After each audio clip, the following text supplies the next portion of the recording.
Assalamualaikum warahmatullahi wabarakatuh. Perkenalkan, saya Salasana Mutiara Fitri, kelas 2A Prodi Psikologi. Kali ini saya tidak sendirian, saya ditemani oleh teman saya. Perkenalkan, nama saya Hina Salsabila, saya dari Prodi Al-Quran dan Tafsir kelas 2B. Pada kesempatan yang baik ini, kami akan diskusi tentang kekerasan seksual yang dialami oleh santriwati. Disclaimer, ini tidak menyebutkan pihak manapun atau sekedar tidak menyebut pihak manapun. Ini sebagai pembelajaran untuk kita semua. Mila, kamu tahu nggak film yang berjudul Buddha? Yang Walid itu ya? Iya. Dalam film tersebut kan inti ceritanya membahas pimpinan agama yang malah mencabuli para santriwatinya.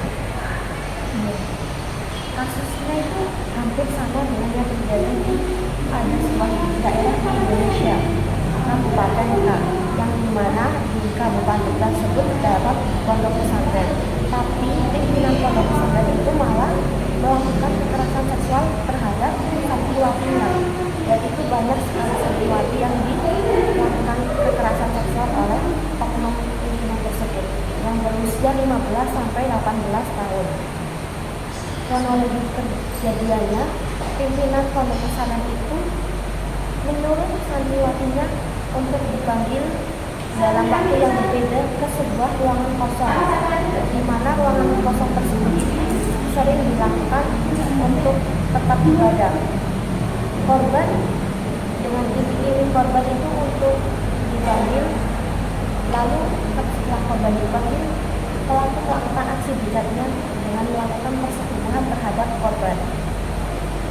Sekarang bagaimana nasib korban yang sudah menjadi korban pelecehan?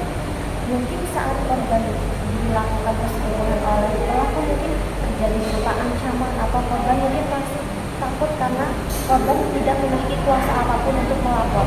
Tapi setelah itu korban melaporkan kejadian itu kepada orang-orang terdekatnya, lalu melaporkan ke Polres. Lalu teman PPPA tentang perlindungan anak juga menegaskan bahwa pelaku itu harus diberi hukuman yang setimpal.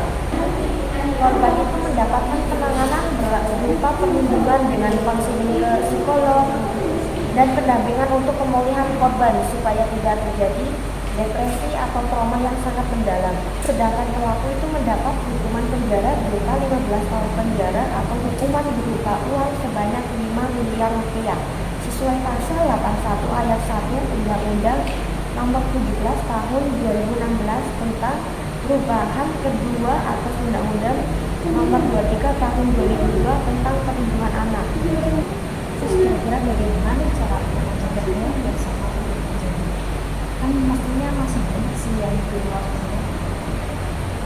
Jadi supaya kasus yang sama tidak terulang kembali itu bagi orang tua atau kembali santri yang ingin mengembangkan anaknya itu pandai-pandailah untuk memilih tempat atau pandai-pandailah memilih pondok pesantren agar terhindar dari hal tersebut.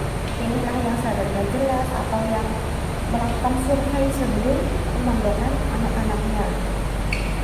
Kita harus pandai menjadi pembeda antara yang hak dan yang batil, terutama bagi pimpinan pondok. Yang benar tidak dapat bercampur adukan dengan yang salah, begitu pula sebaliknya. Harus menjadi al-faruq, pembeda antara yang hak dan yang batil.